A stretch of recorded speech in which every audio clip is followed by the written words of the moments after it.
Okay. So also, I want to thank everyone for your support. This session, we have several community partners and stakeholders that were essential to promote this and have you here today. So again, thank you very much to all our partners in crime for this session today. The agenda for today, we're going to have Andy Craig, our Executive Director at the New Canadian Centre. He's going to set up, get us started. Then we're going to have Fleming College with Tracy McConnery, following with Paul Longhurst from Trent University, and then Carmela Valles, the Immigration Consulting. Also, we are very lucky to have two other business owners who are going to share their experience of hiring newcomers or international students per se. So I like to pass this on to Andy to get us going, and here we go. Andy, welcome. Great, thank you, Javier. My name is Andy Craig, and I am the Executive Director of the New Canadian Centre.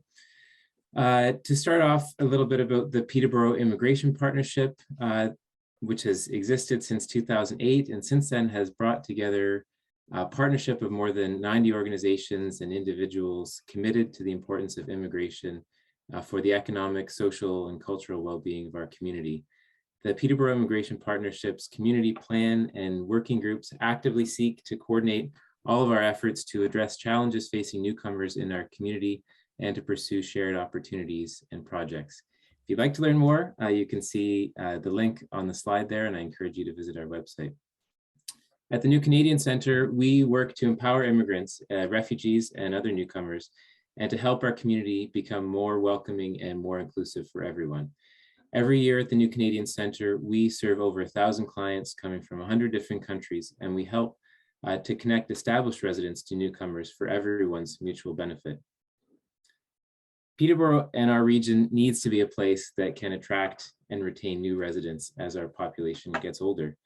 The vast majority of Canada's population growth currently is from immigration, and looking at it from a high level, we're moving from a situation where we had 7 workers per retiree 50 years ago towards a situation where we have 2 workers for every 1 retiree. Local demographics could make that an even more challenging situation. And we know, especially coming out of this pandemic, that employers in some sectors face huge labor challenges. As a community, we need to embrace a pro-immigrant strategy, and we will benefit from the positives economically, socially, and culturally. It's really a win for everyone. At the New Canadian Centre, we support immigrants, refugees, and other newcomers from a variety of backgrounds. But all things considered, given our strong post-secondary institutions and many other factors that you'll hear about today, international students really are an ideal group to attract and retain in our community. And we know that the #1 reason that international students choose to stay in Peterborough is because they make an active and meaningful connection during or immediately following their studies, something that gets them off of campus and into the community. That could be recreation, volunteerism, being part of a faith community, a social group, or perhaps most impactfully, employment. And we'll hear more about that today. So with that kind of introductory remarks and context, I am happy to pass it over to Tracy McConnery, who will tell us a bit more about what we're going to learn about together today.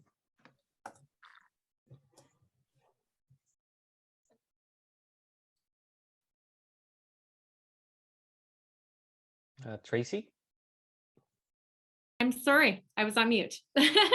Thank you, Andy. I'm going to start by giving a brief overview of international students in Canada and in the Peterborough community. And then I will pass it off to Paul and Carmela, who will speak a little bit about international students and working in Canada. In 2020, we had approximately 530,000 international students in Canada. We anticipate that after the pandemic, we will have lots of growth because there are lots of students around the world who can't make it to Canada based on a lack of study permit approvals, difficulty traveling, or maybe they're waiting for those in-person classes to begin. So we definitely anticipate a pent-up demand coming. Thanks, Javier. A second, sorry. It's okay. So where do international students come from? Well, they come from all over the world, but the top 3 countries for Canada right now are China, India, and Vietnam.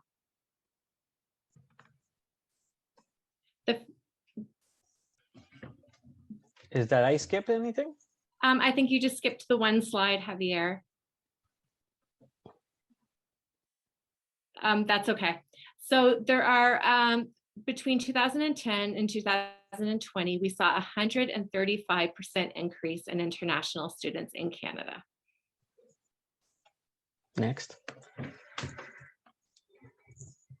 There we go. The fastest growing countries right now are Bangladesh, Iran, Vietnam, Colombia, India, the Philippines, and Kenya. The top 3 reasons international students choose Canada. So Canada is one of the primary destinations for international students from around the world. And the top 3 reasons that they choose us is the quality of our education system, our reputation as a tolerant and non-discriminatory society, and our reputation as a safe country. So international students love Peterborough, as Andy said, and there are many reasons for that, but they tell us that they come here primarily because we have great programs. So they want to study at Trent and they want to study at Fleming. They like the small city life with a close proximity to Toronto, the cost of living versus some of the bigger cities in Canada, and they see us as a safe and welcoming community. 96% of international students would recommend Canada as a study destination. 60% of international students plan to apply for permanent residency in Canada. So for Peterborough, Paul and I would agree that that number is even higher. So the number of students at our schools, really a huge number of students want to stay. They want to live in Canada after graduation. In fact, they're on an immigration pathway, and Carmela is going to be speaking about that a little bit more later.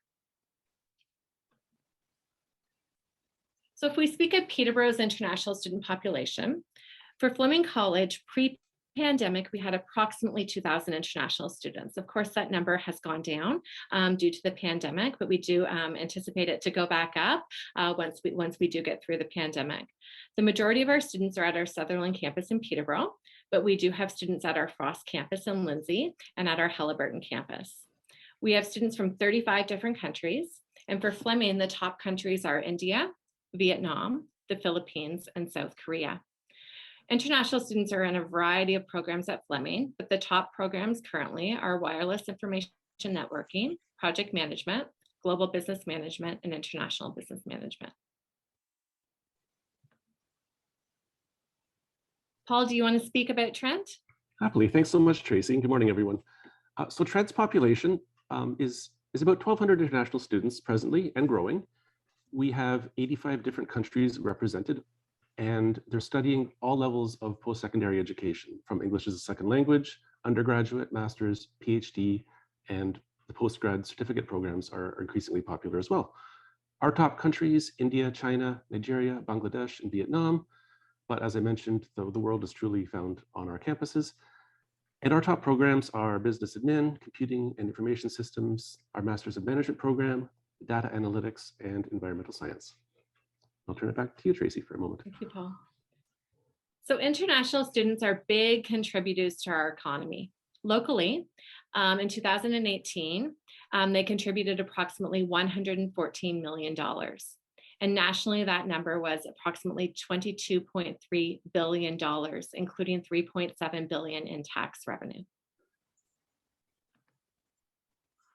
International students are committed workers. They're incentivized to stay by favorable immigration policies. So the government wants them here. And so they give them that pathway to come here and to study and to live. They're global citizens. They have diverse perspectives and experiences. They're highly educated. They're skilled and knowledgeable. They know many languages, they have access to new markets, and they are a new and largely untapped resource for the Peterborough community.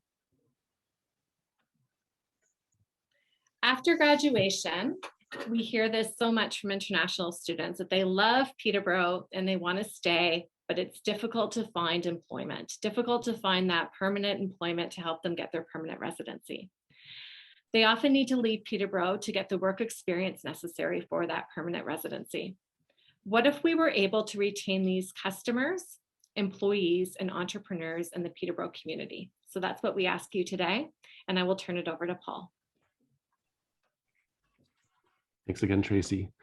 So what I'd like to talk about today is to help you as potential employers and community members to know more about your options to hire these international students who want to stay, have the skills, and they want to work and contribute to our local economy and our local businesses.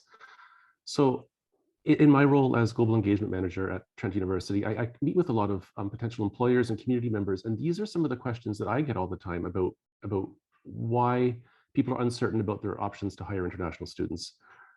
First and foremost, a lot of employers are uncertain about the legality of hiring an international student.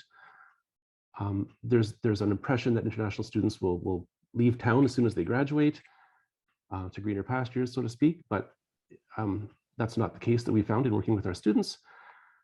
There's some concerns expressed about international students or newcomers being unfamiliar with the local market. And as business owners in the community, I'm sure there are other reasons that you might have been hesitant to hire international students. If there are any and you would like to share them, we would love to discuss them or consider them. Please feel free to post them in the chat and we can discuss them at the end. But in the coming slides, I'm going to talk about maybe dispelling some of these questions and making it clear that you have great options to hire international students. So, as Andy and Tracy mentioned, there are a lot of advantages that come from hiring international students. Immigration, Refugees and Citizenship Canada, IRCC, has done some research, and they've indicated that international students have the skills to help you meet your labor needs. They're going to increase your competitiveness in a truly global market. They have access to markets that many of us who grew up locally may have not even been aware of. They can make your organizations more effective, and they have the ability to connect you with other valuable workers and organizations. But hiring an international student doesn't have to start at graduation. There's lots of opportunities to hire an international student while they're still studying. International students who come to Canada, obviously they want an education, but they want more than that. They want an opportunity to gain meaningful work experience, build skills.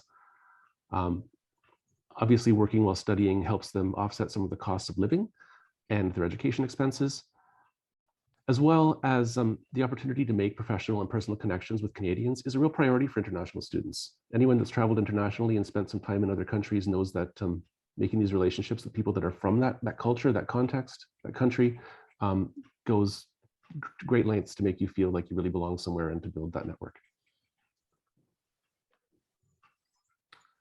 So, if you're going to be hiring people and you're considering international students, I wanted to give you a summary of what their options are for working on off-campus jobs while in studies. So during the academic year, most international students can work up to 20 hours per week. For part-time employment, that's a lot of work. You know, their full-time job is studying, but if you would like to hire someone to work evenings and weekends, they can work up to 20 hours with no issues whatsoever.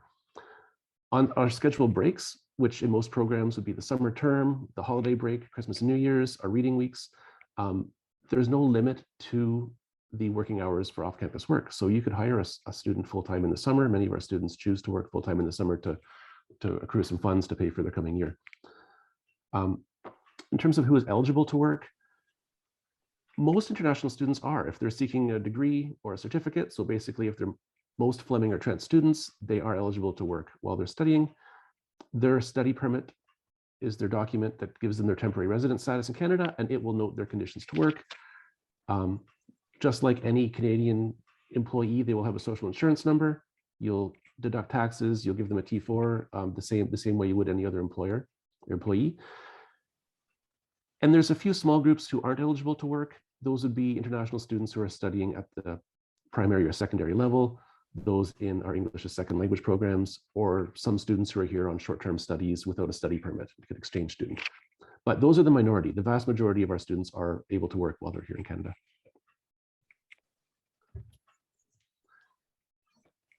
When a student graduates, their status changes from student to something else, obviously, because they're no longer studying. There's a really easy immigration pathway for students to transition their status from being a student to being a worker, and that's called the Post-Graduation Work Permit Program. I realize most people who aren't international students and don't work in our field aren't aware of this, but as employers, it's really important to know that the government of Canada has set this up so that students can so easily transition into being a full-time worker.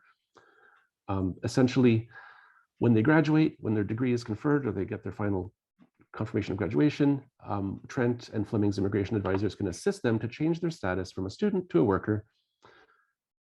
Basically, this allows them to work full-time, even while they're awaiting a decision on this post-graduation work permit, or PGWP.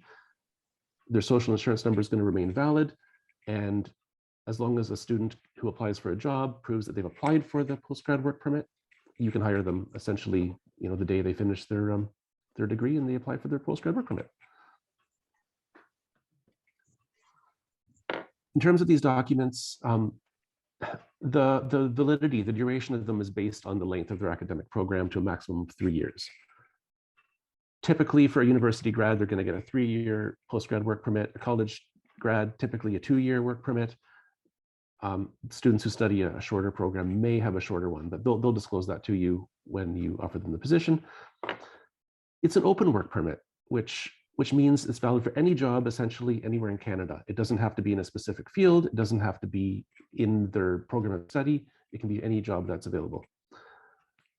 As I mentioned, they're going to have their social insurance number, which they got when they were a student, and it will remain valid for the duration of their post-graduation work permit. And these employees have the same rights and responsibility as any other employee that you would hire. So that's great. So it's making your life easier as an employer.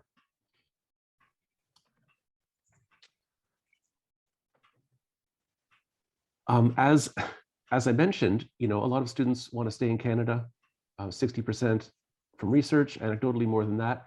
And the postgrad work permit is a pathway to staying in Canada. Our colleague Carmela is going to talk more about the specifics of the pathways to permanent residency as pertains to express entry. Thanks, Paul. And good morning, everyone. And thank you for being here. So my bit in the presentation is on the pathway to permanent residence. And this is the I think the final stretch in the continuum of the life of an international student. So the government has indicated that transitioning international students from worker to permanent resident is a key factor in our getting back on track, recovering from the pandemic. And so you will hear a lot of movement along this, and especially when it comes to priority, when it comes to temporary public policies, and what employers can do to support this priority for the government. So the key to becoming permanent resident as a worker and an international student is qualifying work experience. Here we talk, in the slide you see Express Entry Program, which is basically the intake mechanism of how Immigration Canada accepts and processes and evaluates the applications that they receive from applicants. For international students per se, the most popular pathway is the Canada Experience class. And this is processed through the Express Entry Program. And by what the name suggests, it is a qualifying work experience of working in Canada for 1 year. And this is work done after graduation. So this is key where, Paul talked about the post-graduation work permit. So work done after they have qualified for the post-graduation work permit are the ones that can be counted towards their eligibility for permanent residence. Work done while being a student will not count. So international students go through a points system. So they're going to be awarded points based on selection criteria and factors. And these are education, language, skills, family ties in Canada, and then qualifying work experience. So in this process, it's not just about what and how much points they have. It's also about what points and how much points the other people in the pool have. So competition is fierce. Next slide, please, Javier. Mm-hmm.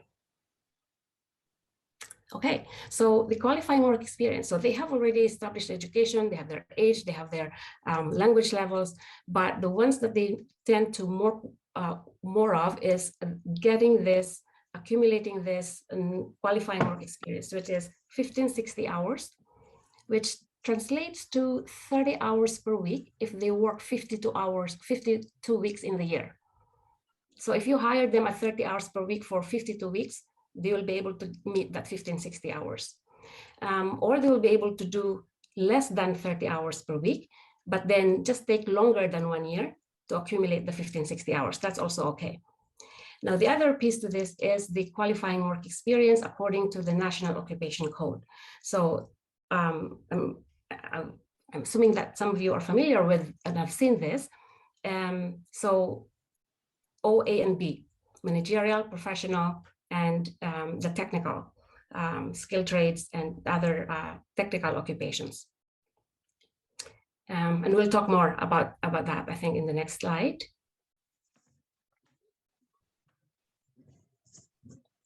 Okay, so with the National Occupation Code, I heard, and I have talked to the employers who are having a hard time figuring out what this really means, this occupations, because sometimes they get requests from their workers to say, can you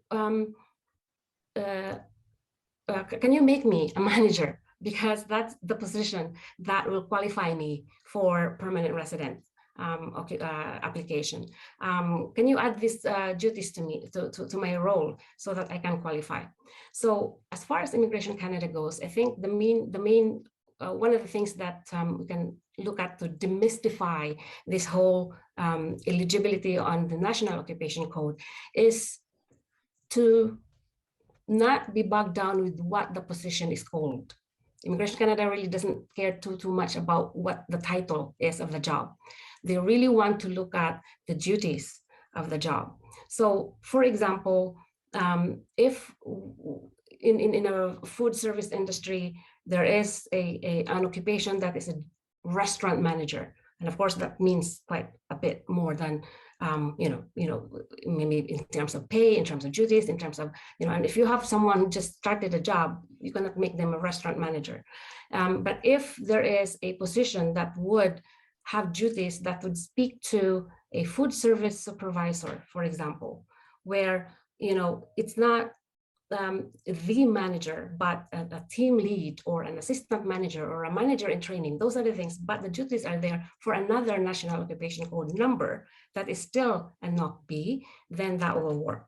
So I think the point is to really have that time and look at the duties of of the positions that you need filled, and then maybe reach out to resources in the community if you're having a hard time really determining if this is a qualifying job. And then this is where I could help, the New Canadian Center could help, the other employment centers in town could help. We have the resources in Peterborough and area that will be able to facilitate this determination of what is qualifying experience in relation to duties and responsibilities. So because qualifying work experience is very important, as far as Immigration Canada goes, what is it then that you can submit to prove that you did a qualifying work experience? So this is the document checklist here that's before you. So some employers will, when they have someone starting the job, they have job offer letters or job contracts or job descriptions. Others don't, which is fine. But what is important really at the end when a student needs to apply for a permanent resident is the employment reference letter. And we say here on letterhead, because it's important that if the officer would decide to contact the employer, that they would have information of the employer in there in terms of physical space, contact information, and all that. And then key to this as well is the description of the roles and duties, your regular employment reference letter information, when the person started, what was the position, what were the duties, how much they were, paid for, what benefits are there, etc., etc. And then proof of compensation, the students' pay stubs and their T4s, which you anyways give to other employers, domestic or international. These are the things that the applicants for permanent resident will need to submit. Work IDs, work insurance, some employers offer extended benefits. Perfect, that will be great for the applicant to submit. And then of course, Canada Revenue Agency. So we always tell international students who are working, file for income tax, even when you are a student, or especially when you're working, file for income tax. And the notice of assessment is something that they could also provide to show proof that they earned the income and reported the income. So those are, I don't know if there's still more on the next slide, Javier, in terms of the documents to submit. No, okay. So when I help in my work applicants for permanent residence to Canada, especially with international students applying under the Canada Experience class, I always tell them that if you have a supportive employer, if you have an employer that wants to keep you, that wants to retain you, and will support your application for permanent residence in Canada, that's the battle halfway won. So we're very happy that we do have these employers in town, and we have them here on our session. And we have Alan Hill, who owns 3 locations of Domino's Pizza. And I worked with Alan when I've worked with his team. And so I invite later on Alan to share his experience. And then Diane Kraft also is a local employer, owns Eastside Mario's, and has worked and hired international students. So I don't see the thing. Who do you want to hear first, Javier? Let's go with Alan and then Alan? Diane. Okay. Yeah. Okay. Alan, please. Javier and Carmela, thank you so much for inviting me to participate. I want to tell you that 5 years ago, if you had asked me whether or not I was heavily involved in hiring international students, I would have said no. I think our percentage of employees at that point in time would have been less than 10%. Today, I'd say we're probably at 80 or 85% of international students. We tend to, and it answers some of the questions that, or points that have been made already. I tend to hire them when they are in school, recognizing the 20 hours a week that they need to pay attention to, and we work with them with that. And the idea is that the longer that I have them, because of training costs and stuff, quite frankly, the more they're worth to me. And so I want to hire them early because I want to get that benefit. I am a business person, but I also I want to help them if their desire is to have permanent residency. I want to have them ready to take on more responsibility when they finish school. And so if they've expressed a desire for permanent residency while they're in school, that's what they want to do when they're done, we tailor their training so that they can head in that general direction. And so it's prepping them for what Carmela or whoever they make use of is going to need for experience and skills, responsibilities within the team in order to accomplish. And I find that the end result, and Carmela has helped a number of my team. The end result is that great phone call at the end of the day, and I can't count how many times this has happened where I get a phone call at home, and I pick up the phone, and it's one of my team members that's excited, and they're just they are beside themselves because they've just received notice that they received their permanent residency. And if I'm not the first call they make, being they probably called home, I'm the second. And I celebrate with them, and I am excited for them because it's part of what they want to accomplish in their personal life, and to be part of that is and to be included in that celebration is just the most wonderful thing. I do find, and like many, if you do something for the first time, it's going to seem difficult. I do remember floundering around to begin with in the first time that I looked at helping one of my team members through the permanent residency process. But one of the things I would recommend, and I try and do this as much as possible, is we found an office that does the legal side of things, and I suggest, and I say that very specifically, we suggest that our team members go to the same person, the same office, because, and in this case, it's Carmela, because Carmela understands what I can and can't do. And so it's not reinventing the wheel every time I'm dealing with a new immigration lawyer. So it's saving me time. And so if you can build a relationship with someone like Carmela, she's great. But you know, I don't want it to be an advertisement just for her, but if you can find someone and you can build that relationship and educate them on what you can and can't do, then it will streamline your work process. It's not a lot, but there is some things that you need to do, and I can actually help some of my team. They might misunderstand what they're being asked to get done, and because I've gone through it a few times, it's I won't say it's second nature, but it might be third nature now, where I kind of understand where they're coming from. They might have misunderstood something, and I can straighten them out and help them out in that regard. But again, each of my international students, I think of like a son or daughter, because many of them are quite young compared to me, and so when they get that notification, like I say, it's like a family member achieves something. And I will say, and I want to make sure I say this because it answers the question, do people stick around? Of my 3 managers, 1 in each store, every single one of my managers is or was an international student, and they now work full-time running one of my stores. And that only happened because they started off at Fleming and started working for me as they were going to school. Other than that, I wouldn't have had them. And each one of them are awesome in their own way. So thank you very much for having me.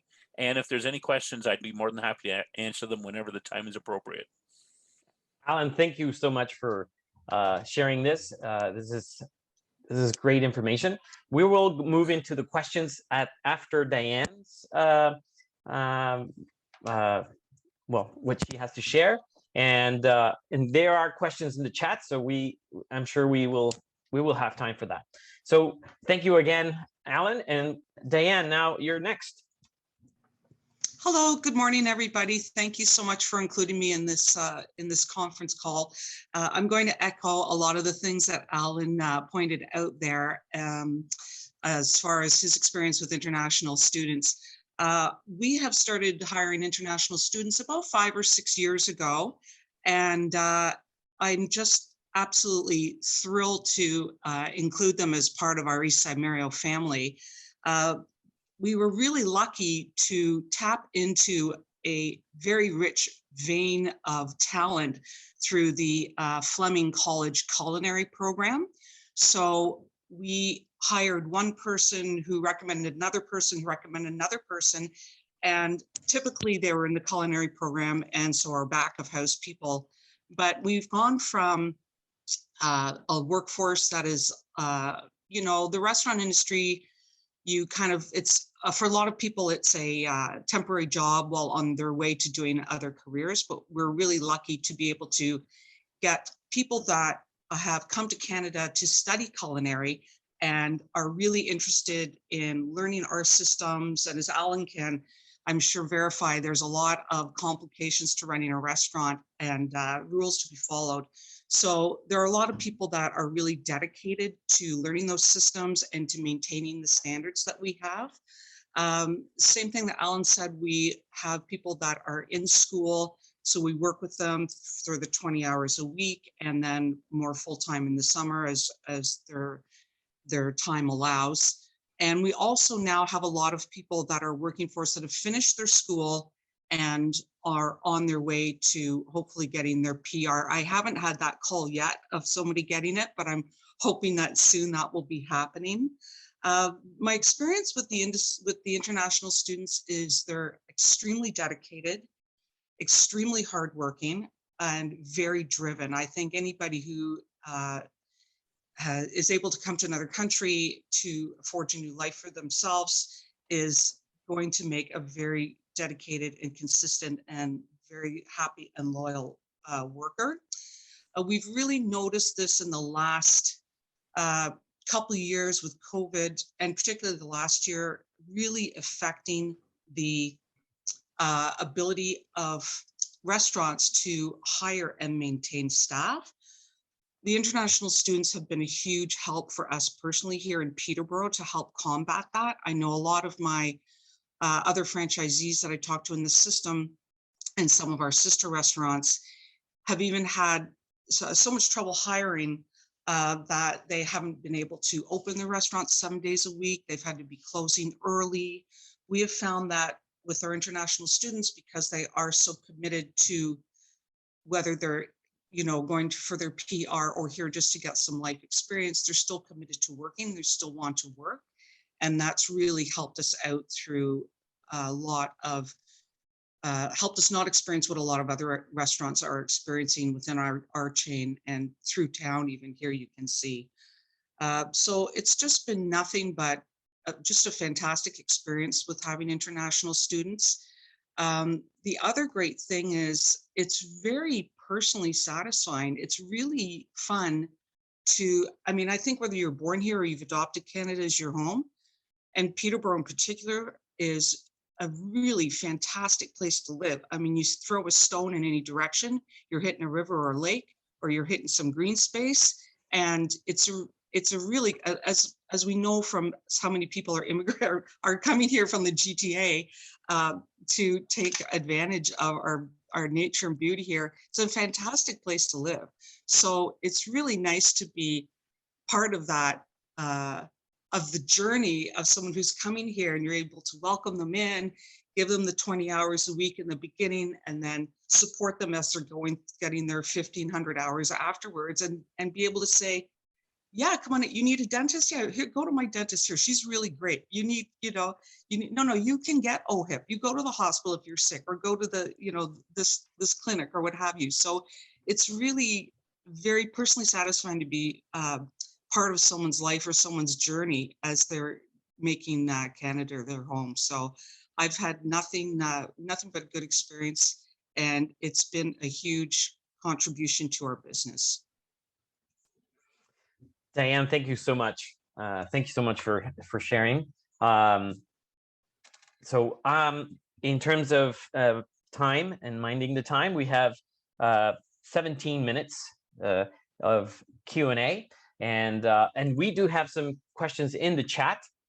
So I'm going to move on to that. And thank you again, Diane. So there was one question, says, in terms of ineligible students, you highlighted short-term students. Please, can you clarify what the study tenure is? That classified as short-term?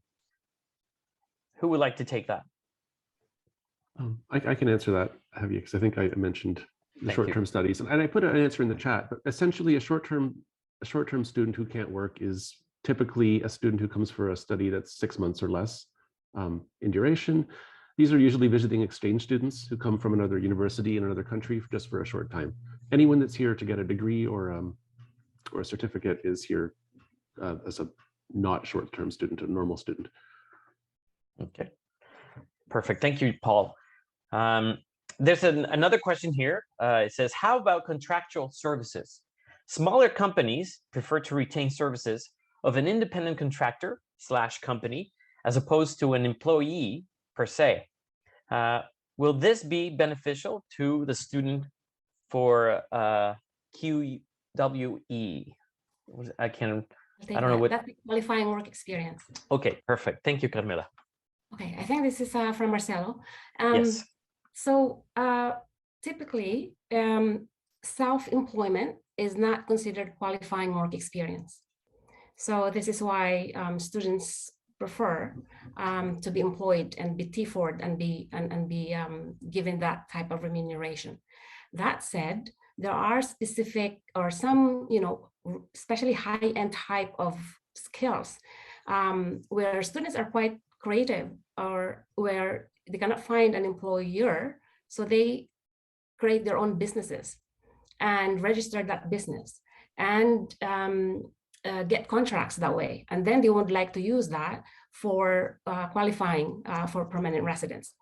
It's not a very popular thing to do, mainly because it's also quite difficult, and that in terms of the application for permanent residence, there are extra things that you need to do. So for example, in order to claim that qualifying work experience as an independent contractor, self-employed, you'd have to show that there is an arm's length relationship between you, the applicant, to the business which you own or partly owned.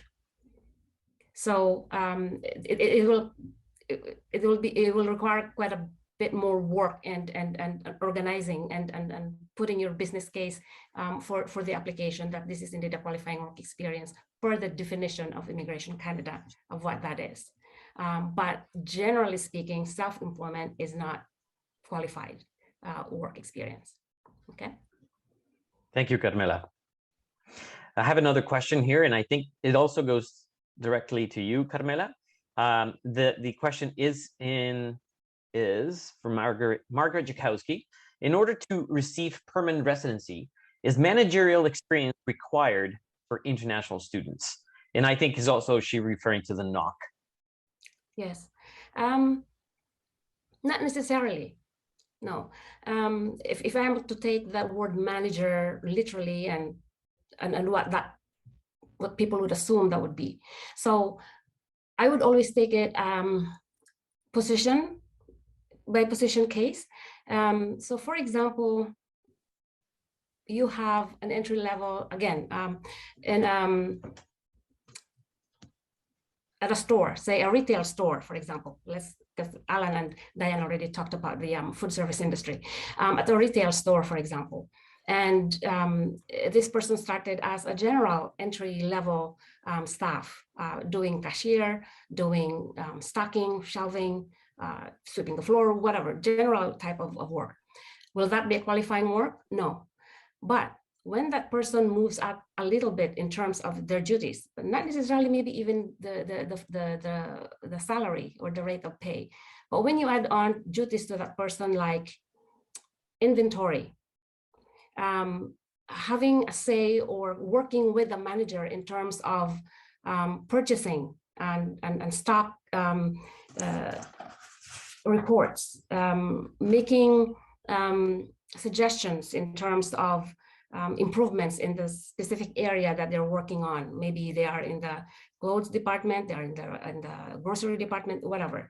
And if they have a role, something to the effect that they evaluate other members in the team, or even that they work with them, with the person above them to decide who works when, in charge of the scheduling. And then if they are in charge of helping with intake and providing training for a newly hired person, then the roles will be different than just the entry level position. Is that person a manager? No. That person may be a team leader. That person may be, I don't know what they're called. Like each corporate groups have their little and their own unique way of calling each position. So that's where that will go in terms of basically stretching our thinking in terms of how the student can potentially meet the definition of a NOC-B occupation code number. So it's not necessarily directly correlated to the job title, but it's more of the job description and responsibilities and duties. Correct. Okay. Yeah. Thank you, Carmela.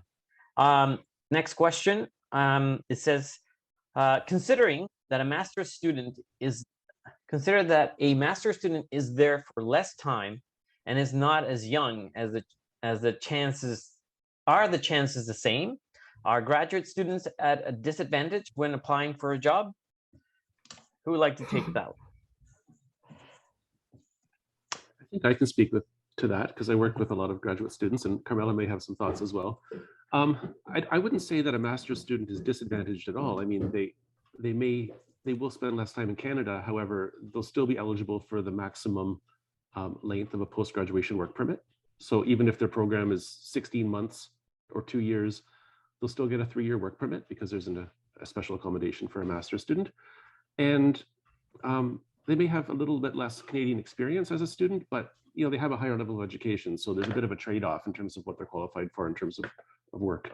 I think they have a different advantage, I would say. Yeah, and I would add to that as well, that the 1-year work experience in Canada is mostly for eligibility to qualify for that program.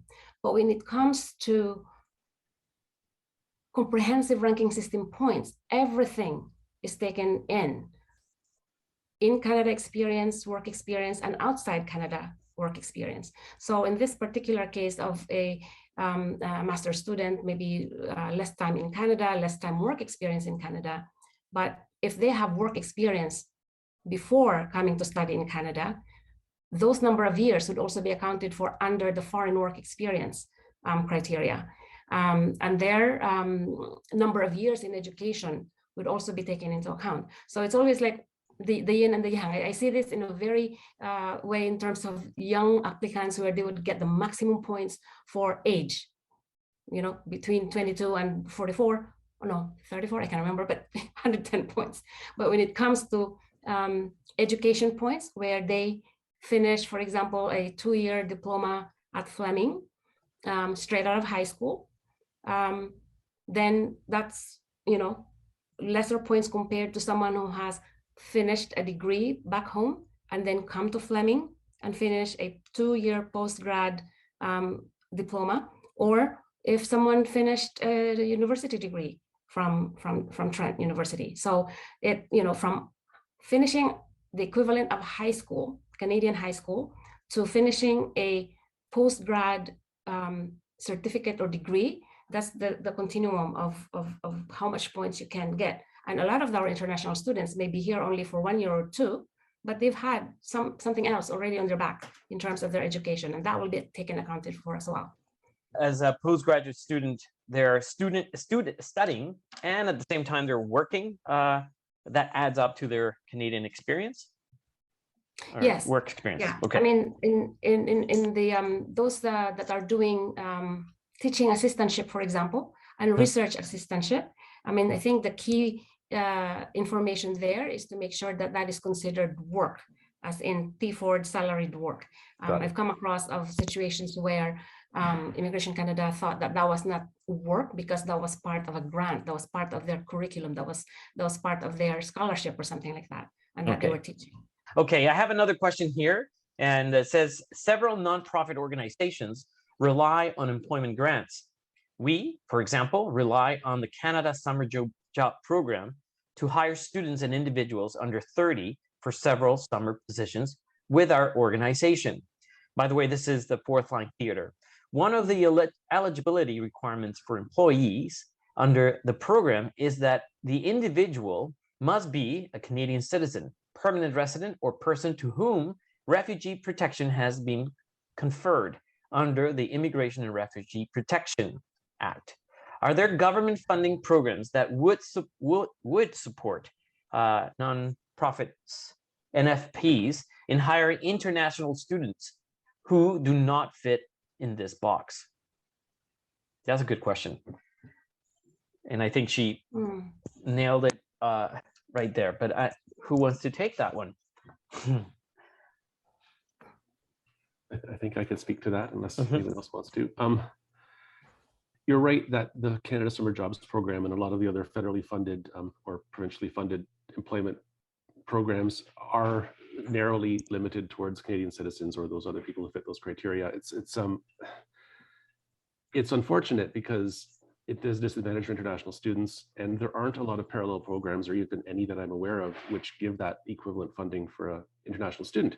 That said, if you're interested in employing or having an international student work with you for the summer, you know, we have opportunities at Fleming, at Trent, and other institutions for setting up internships, co-ops, placements, other types of work experience that that can get international students into your organization for the summer. They may gain credit for it.